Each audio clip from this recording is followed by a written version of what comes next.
荒漠甘泉3月29日，馬太福音第6章28節。你想野地裏的百合花怎麼長起來？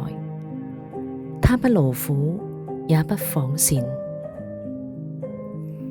從前有一位修道士，佢需要橄欖油，於是就種咗一棵橄欖樹苗。佢禱告咁話：神啊，佢需要水分啊，水分能夠令佢幼嫩嘅根吸收而長大。求你降下滋潤嘅甘霖俾我哋啊！神就開始降雨啦。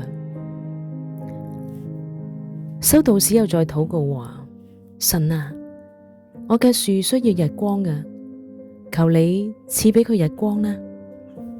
於是雲散雨止，神就賜俾佢日光啦。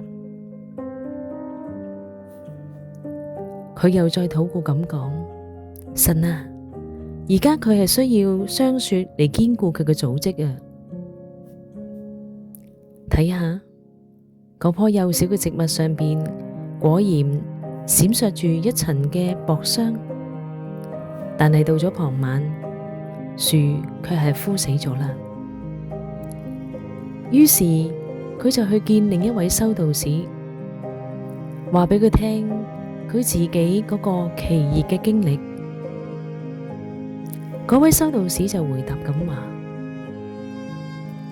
我都種咗一棵小樹苗㗎，你睇下，而家佢生得幾茂盛。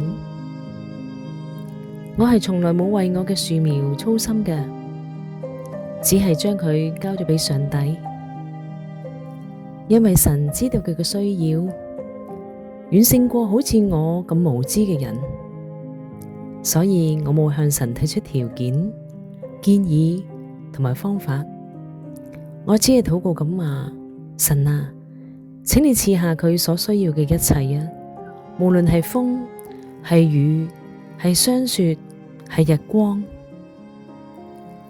一切佢所需要嘅，你都會賜俾佢嘅，因為你知道佢嘅需要，你一定會供應俾佢嘅。